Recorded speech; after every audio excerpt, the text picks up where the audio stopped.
Hello dear aspirants, welcome to SPM focus UPSC.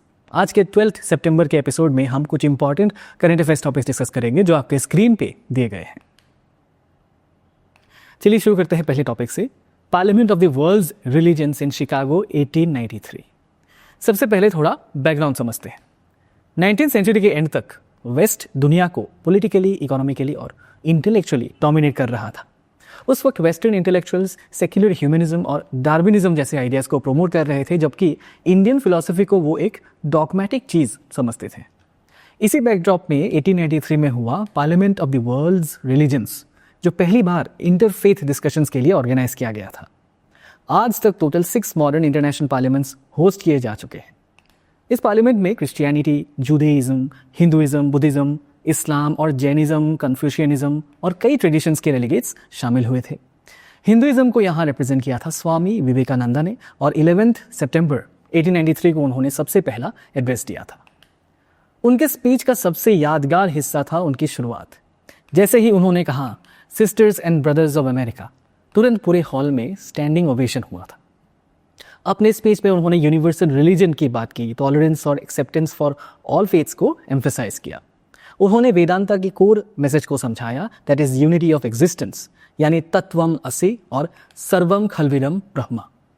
Swami ji ने यह भी हाईलाइट किया कि इंडियन फिलॉसफी और हिंदुइज्म हर चीज़ को एक लार्जर होल, दैट इज ब्राह्मण का हिस्सा मानते हैं। साथ ही उन्होंने सेक्टेरियनिज्म और बिगट्री को कंडेम किया और कहा कि रिलीजन के नाम पर पावर ग्रैब करने का ये एक गलत कोशिश है। उनके इस एड्रेस की लेगेसी आज भी याद की जाती है। शिकागो स्पीच ने वेदांता को वेस्ट में इंट्रोड्यूस किया और हिंदुइज्म के साथ साथ योगा को भी पॉपुलर बनाया। चाहे मेडिटेशन हो या हठ योगा, दोनों को इसके बाद वाइडर एक्सेप्टेंस मिली। इसी वजह से विवेकानंद को अक्सर इंडिया का पहला brand ambassador to the west भी कहा जाता है। इसी टॉपिक के बेसिस पर एक प्रीलिम्स प्रैक्टिस क्वेश्चन दिया गया है, इसका आंसर आप कमेंट सेक्शन में दे सकते हैं। अब हम अपने दूसरे टॉपिक की तरफ चलते हैं, जो है हड़प्पन सिविलाइजेशन और उसके स्क्रिप्ट के मिस्ट्रीज को लेकर। इंडस वैली सिविलाइजेशन, जो 3300 से 1300 BCE के बीच में थी, इसे हड़प्पन सिविलाइजेशन भी कहा जाता है। यह सिविलाइजेशन नॉर्थ वेस्ट अफगानिस्तान से लेकर पाकिस्तान और नॉर्थ वेस्ट इंडिया तक स्प्रेड थे।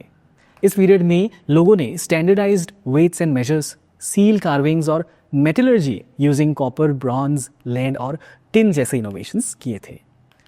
इसके इंपॉर्टेंट साइट्स में मोहनजोदारो, हड़प्पा और गनवेरीवाला पाकिस्तान में लोकेटेड है, जबकि राखीगढ़ी और धोलावीरा इंडिया में। ये 5 सबसे बड़े साइट्स हैं जो टोटल लगभग 2000 आइडेंटिफाइड साइट्स का पार्ट है।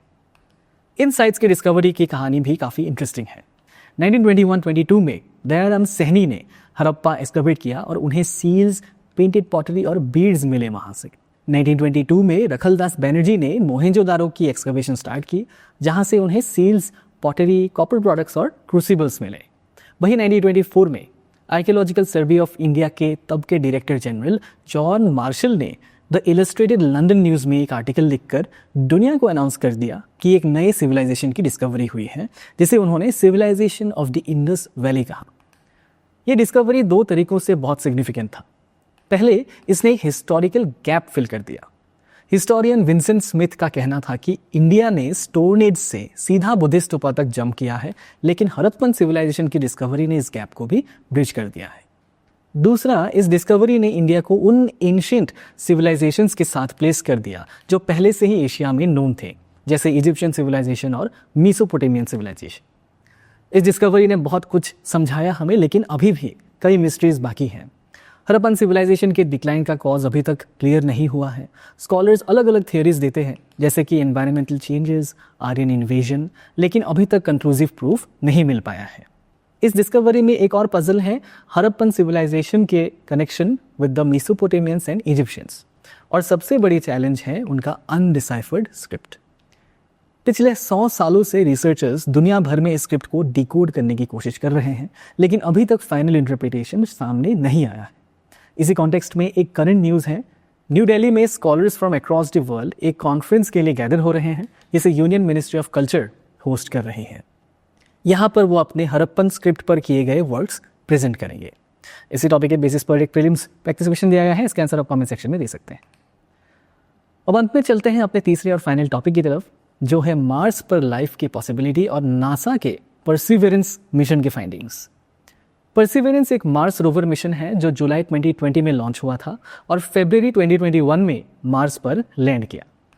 अभी हाल ही में एक खबर आई है कि परसिवरेंस रोवर जो तब से मार्स पर ऑपरेट कर रहा है उसने पोटेंशियल बायोसिग्नेचर्स डिटेक्ट किए हैं। ये बायोसिग्नेचर्स क्या होते हैं? इसका मतलब होता है ऐसे साइंस जो पास्ट या प्रेजेंट लाइफ की पॉसिबिलिटी को इंडिकेट करते हैं।